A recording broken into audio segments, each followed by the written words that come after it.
Okay everybody, आपने थोड़ी देर पहले सुना कि जब भी कभी कोई कंपनी को डिविडेंड देना होता है उसके रेगुलेशन होना चाहिए। कंपनीज एक्ट के तहत भारत सरकार ने डिविडेंड डिक्लेयर करने के बाद में, देखो डिक्लेयर तो हर कंपनी डिक्लेयर कर देगी अपनी हवा करने के लिए, पर डिक्लेयर होने के बाद में पैसे चुकाना भी उतना इंपॉर्टेंट है। नहीं तो क्या बोलेंगे 50% एसपी लिमिटेड 50% डिविडेंड डिक्लेयर कर। अरे 50 तो कोई भी बोलेगा ना, पर डिविडेंड डिक्लेयर करना ना तो पे करता भी है क्या नहीं? और वो भी डिविडेंड डिक्लेयर किया 3 साल बाद दिया। आपको कानून कहता है stay with in your limit. हमने कुछ कानून के दायरे बनाए। हमने कहा है 5 दिन के अंदर डिविडेंड डिक्लेयर हो। देखिए अभी थोड़ी देर पहले अपने मीटिंग देखकर, मान लो मीटिंग हुई थी 1 जनवरी के दिन, अज्यूम करो 1 जनवरी के दिन, उसके ठीक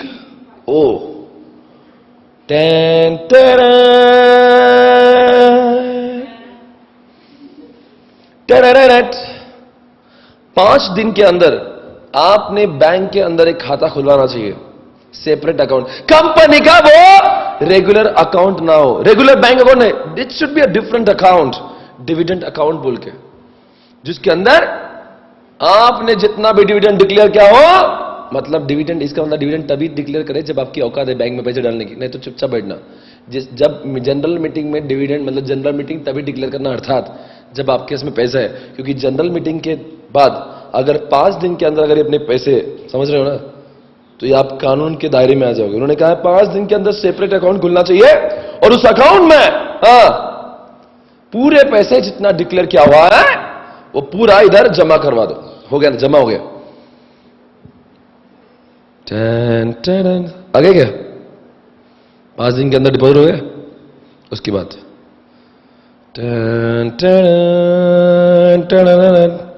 हो सर 30 दिन के अंदर होने वाला क्या है? राज तो खोलो, कुछ तो बोलो। सर दोनों में क्या फर्क है?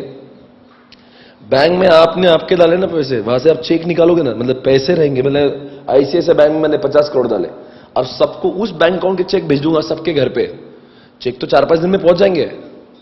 तो फिर 30 दिन का टाइम क्यों? कुछ हौले लोग भी हो सकते हैं ना, कहीं घूमने गया हुआ, किसको फुर्सत नहीं होगी, तो हमने पूरा 30 दिन का समय दिया। कहां से? 1 जनवरी से लेके 30 दिन, मतलब 30 जनवरी तक उसके पैसे उस इंसान ने अपने खाते में, मतलब चेक, समझ, चेक रियलाइज करवा लेना चाहिए। चेक किसने भेजा?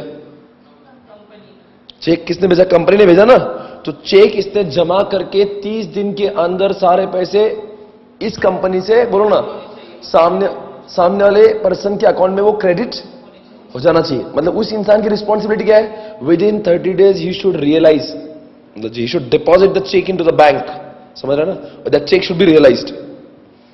सर क्या लिखा है? किसको जा रहा है?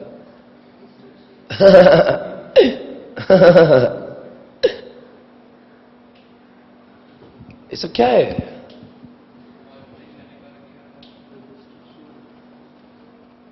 अरे पहली बात तो पहला तो रजिस्टर शेयर होल्डर का ना, पर उसने, अगर वो बिजी है, उसने उसके बिहाफ पे किसी बैंक को बोल के रखा है तो उसके बैंक को मिलेगा, या फिर उसके ऑर्डर पे उसने किसी को बोला मैं, ये मेरा भाई है इसके नाम पे डालो, तो किसी को भी जाएगा पैसा।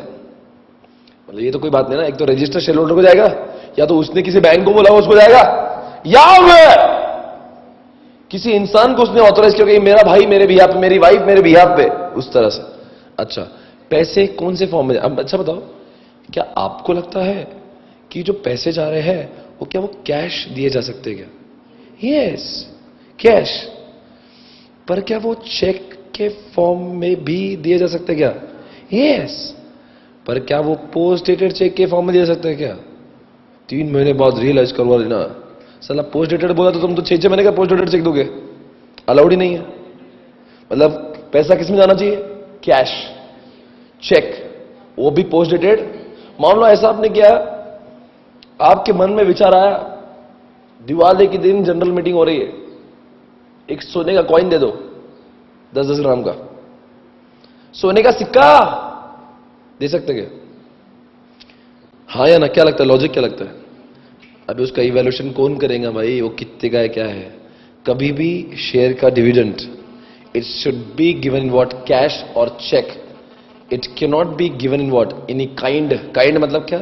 चीजों में नहीं दे सकते आप. हाँ, पर आप जरा यहां पे देखिए, कुछ वारंट का डिविडेंड वारंट उसमें दे सकते हो आप. मतलब वही चीजें जो इजीली रियलाइज हो सकती है, जो चीजों में दे सकते हैं आप बोलेंगे ये इसके बदले मोबाइल बांट देंगे डिविडेंड के बदले. अभी कोई मोबाइल की कंपनी है तो उन्होंने सबको एक एक मोबाइल दे दिया, 20-20 हजार का मोबाइल दिया. नहीं दे सकते आप. It has to be in cash. Cash, check.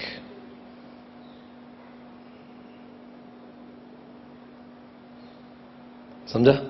अच्छा, अगर 30 दिन के अंदर वो हौला इंसान बैंक नहीं पहुंचा या कंपनी के दरवाजे तक वो नहीं पहुंचा, उसने 30 दिन के अंदर अपने पैसे, 30 दिन कहां से काउंट होंगे? 1 जनवरी से. 5 दिन के बाद के 30 दिन नहीं, माइंड इट. 5 दिन के बाद के 30 दिन नहीं बोल रहा हूं मैं. वो तो उनको बोला है 5 दिन के अंदर तुम बैंक में रख दो. फिर आप बोलेंगे ऐसे कैसे? ऐसा कोई डाउट आ रहा है क्या? क्या डाउट आ रहा है? नहीं, 5 दिन के अंदर तो उसने बैंक में रखना चाहिए. पर 30 दिन आप बोलेंगे सर तो फिर चेक दिया है. अरे बेटा, अगर चेक दूंगा भी मैं किसी को, तो उतना थोड़ी यहां पे आके डायरेक्टली पहले दिन ही आ जाएगा. चेक तो उनके रजिस्टर एड्रेस पे जाएंगे ना, तो जाने तक का टाइम, उसकी घर तक का टाइम उस पर लिख के दे देंगे भाई इतने दिन से. फिर अब सवाल उठता है 30 दिन क्यों दे रहे हो? 4 दिन दे दो, 5 दिन दे दो, हफ्ता दे दो, 2 हफ्ते दे दो. बोलो जल्दी. या फिर कभी कभी ऐसा भी तो हो सकता है वो इंसान अपने घर ही नहीं है, वो कोई तीर्थ यात्रा पे गया होगा, 15 दिन बाद पहुंचा. पॉसिबिलिटी हो सकता है ना सर. कभी वो 1 महीने के लिए गया होगा तो गया उसका डिविडेंड. अच्छा, ऐसा हो सकता है, गया उसका डिविडेंड. मतलब वो इंसान बाद में पैसे नहीं मांग सकता है. नहीं, क्या लगता है कि आपको 30 दिन के अंदर वो क्लेम करे? चेक उसके पोस्ट बॉक्स में पड़ा है ना, तो 30 दिन के अंदर वो क्लेम कर ले. 30 दिन कहां से शुरू होगा? नए date of declaration at mind it. मैं आपको वापस बोला, अगर आप बोलेंगे मेरे घर पे जिस दिन पहुंचा उस दिन से 30 दिन, वैसे बात नहीं चल रही है. जिस दिन से वो, एक तो हम लोगों ने अब 1 महीना यही तो सोच के दिया था. मतलब 1 महीना क्यों दिया था भाई? सारी कंडीशन देख के, भाई उसके घर पे लेट पहुंचा, अगर वो नहीं होगा या कुछ होगा, प्रॉब्लम होगा, उसके घर पे कोई बीमार होगा, तो हम ये सोच के 1 महीना बहुत हो गया ना, मतलब इट्स टू मच. वो जाके तो उसको क्या करना, बैंक में डिपॉजिट तो करना है, और करना क्या है. तो क्या आप मुझे बताइए 30 दिन के अंदर, ये EFT भी एक था, ठीक है, EFT भी आजकल पैसा था, आजकल इलेक्ट्रॉनिक फंड ट्रांसफर वो भी अलाउड है. पर अगर माजी बताओ अगर ये नहीं हुआ, 30 दिन के अंदर ये नहीं आया, तो क्या होगा? उसके ठीक 7 दिनों बाद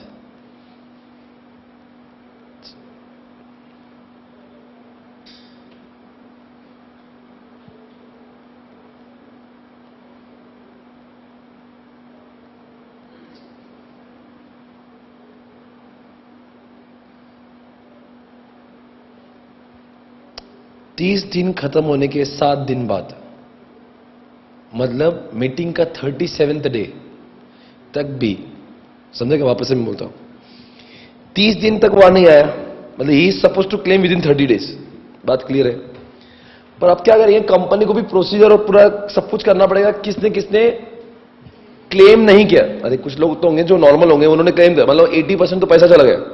100 करोड़ में से 80 करोड़ लोगों ने, 80 करोड़ पैसा चला गया, 20 करोड़ पैसे बचे. अब वो पर किसके किसके बचे और क्या क्या बचा है, उसका तो हिसाब किताब करने के लिए कंपनी ने 7 दिन का टाइम मांगा. भाई 7 दिन का टाइम दो हमें देखने के लिए कि किसने किसने पैसा उठाया.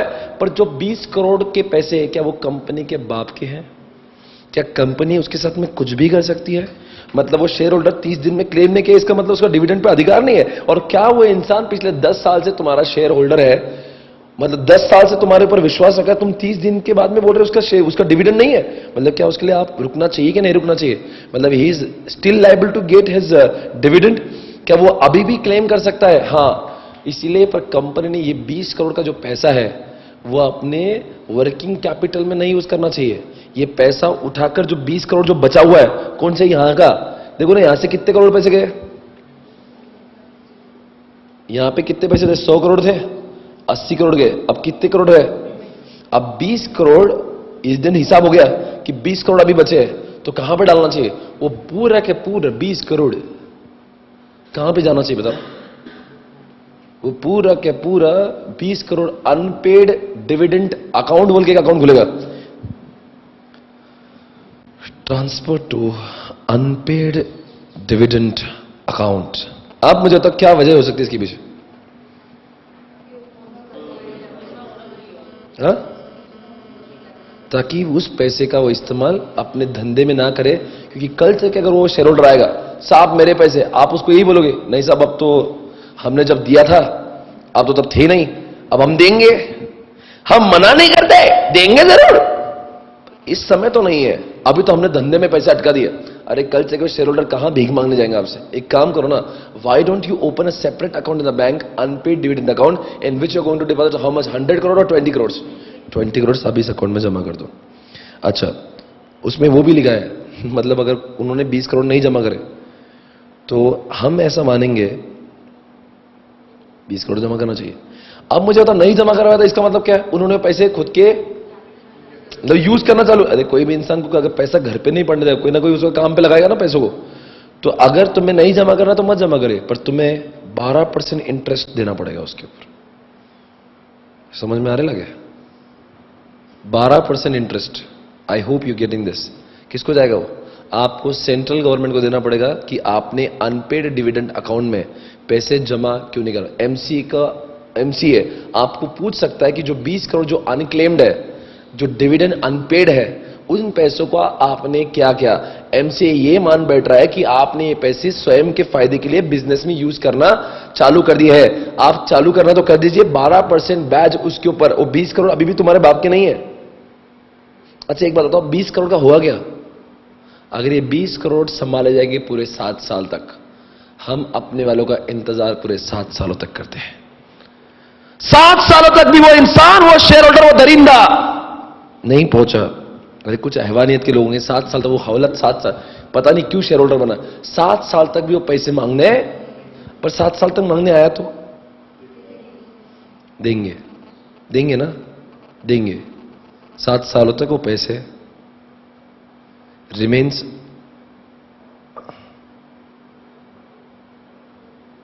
समझा क्या? 7 साल तो कहां रहेगा वो अनपेड? अरे डिपॉजिट किया ना यहाँ पे, 7 सालों तो वही रहेंगे। पर अब बताओ ये प्रॉपर्टी किसकी है? नहीं, इट बिकम्स द, अगर वो 7 साल के अंदर क्लेम कर लेगा तो वो शेयर होल्डर की ही है। पर अगर मान लीजिए आज इस पैसों के ऊपर अधिकार किसका है? 7 सालों तक उस पैसों के ऊपर अधिकार किसका है? क्या 7 साल के अंदर वो शेयर होल्डर आया, साहब जी मेरे पैसे दे दो, मैं भूल गया था, मेरी याददाश्त चली गई थी, 3 साल से मैं कोमा में था, मैं हौला जैसा कर रहा था, अब मुझे मेरे पैसे दे दो। अब बताओ कंपनी के पास जाएगा या गवर्नमेंट के पास जाएगा? सोच के जवाब देना मुझे। कंपनी के पास जाने का वक्त तो आपने, वो तभी खत्म हो गया था जब वो 30 दिन खत्म हो गए थे। उसके बाद में आपने जब वो उसको अनपेड डिविडेंड अकाउंट में डाल दिया, it becomes the property of what government. And in case you still want the funds after 30 days, you have to apply with what central government, then central government will decide whether it is to be given or not to be given। वैसे देंगे ही, वैसे problem कुछ नहीं है, but that will become the property. You can not apply to company, because आप समझ हो गया, कंपनी तो यही बोल देगी ना, दे दिया हमने सबको। आप समझ रहे नहीं, कंपनी चोर है ना, कंपनी वो डायरेक्टर ही बोल देगा सबको चले गए। आपको पता नहीं कितनी मालामाल हो सकते डायरेक्टर इसमें। आपको थोड़ा सा एक विचार आ रहा है कि मन में, डायरेक्टर मालामाल होगा ना, वो क्या बोलेगा, सब दे दिया हमने, एक भी नहीं बचा, सब चले गए, कोई भी नहीं रहा, सब चले गए। और जो गए थे 80 और 20 करोड़ डायरेक्टर ने, और वो शेयर होल्डर तक पहुंचे नहीं, डायरेक्टर अपने जेब में भर लिए। तो क्या बोलते, जिस दिन से ही अगर वो 30 दिन खत्म हुए, उसके 7 दिन की मोहलत लो, और जितना भी 20 करोड़ का पैसा कहां जाएगा? वो अनपेड डिविडेंड में, जिसके ऊपर बोर्ड ऑफ डायरेक्टर्स का कोई भी अधिकार होगा शेयर होल्डर का, पर उनको अप्लाई करना पड़ेगा किसको? सेंट्रल गवर्नमेंट को। समझ में आया? पर मान लीजिए वो इंसान 7 सालों तक भी नहीं है। क्या सर ऐसा हो सकता है कोई इंसान 7 सालों तक? अरे कभी कभी क्या होता है, हमारे पास भी शेयर्स है, वो साला इतना हल्का डिविडेंड आता ना, 10 रुपए 12 रुपए, मतलब कभी कभी वो डिविडेंड किस पे निकालते? पेड अप शेयर कैपिटल पे। वो पेड अप और मार्केट वैल्यू दोनों में बहुत फर्क है। अब अपने शेयर्स मान लो बहुत कम है, तो कभी कभी ऐसा होता है 12 13 रुपए 15 रुपए का भी डिविडेंड आता है।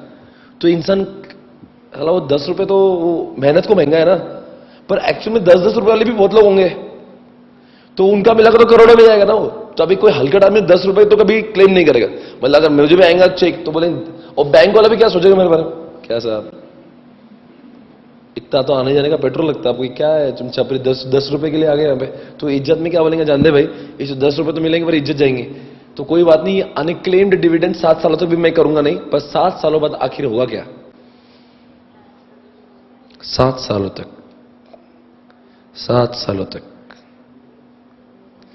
इसको गवर्नमेंट 7 सालों के बाद में इसको एक फंड में डाल देगा जिसको बोलते हैं investor education and protection fund, IEPF, investor education and protection fund.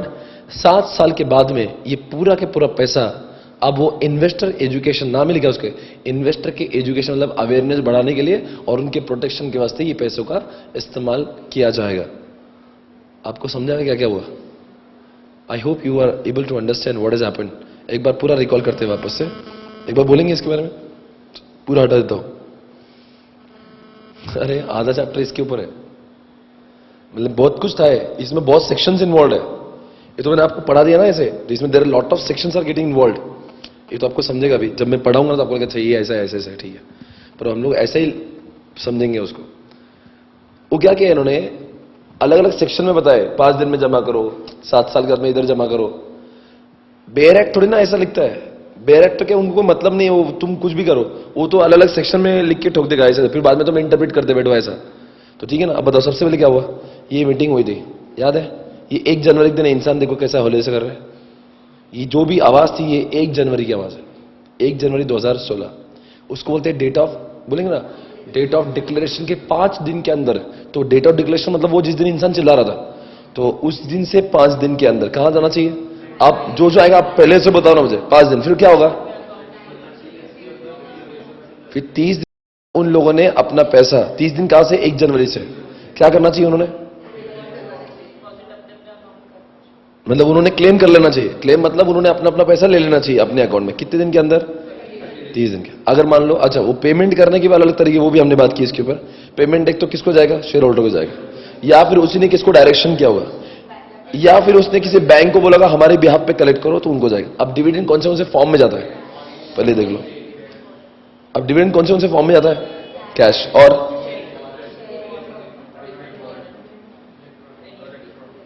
चार फॉर्म में जाता है। अब बताओ ये इंसान 30 दिन में भी नहीं आया, तो 7 दिन तक और मोहलत देंगे कंपनी को कि यही कंपनी 7 दिन की मोहलत लो, चुपचाप वो 20 करोड़ रुपए जो नहीं है ना, वो कहां पे डालो, अनपेड डिविडेंड अकाउंट में। 7 सालों तक आपको इंतजार करना है, 7 सालों में भी वो शेयर होल्डर नहीं आया, समझा क्या?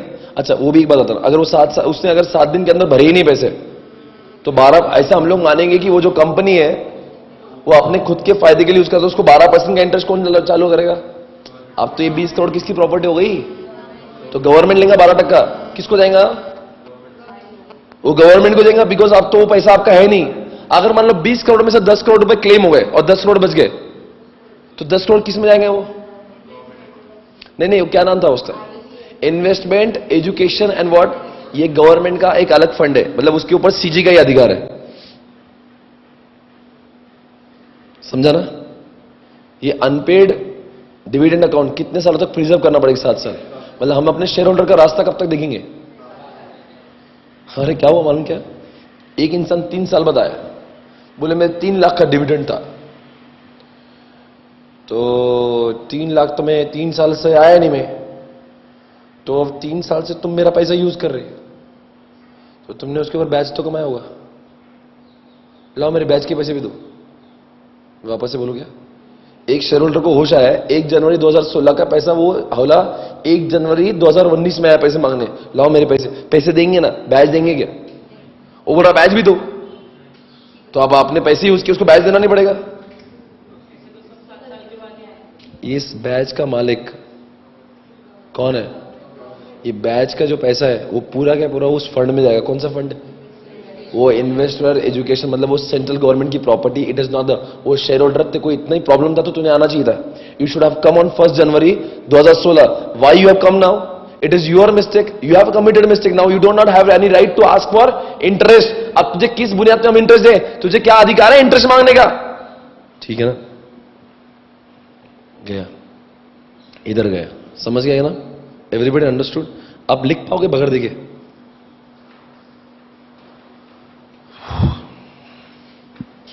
हाँ,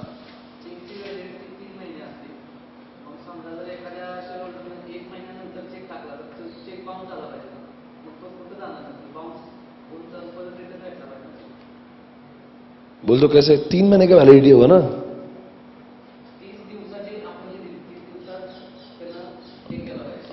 हाँ हाँ,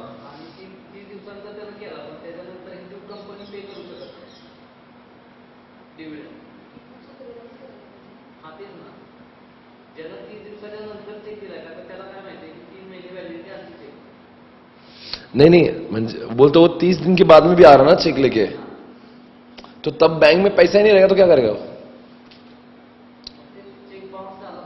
हाँ, चेक जो भी वो डालेगा तो बाउंस होगा तो भी केस नहीं बनेगा उसका, उसके ऊपर लिखा ही होगा।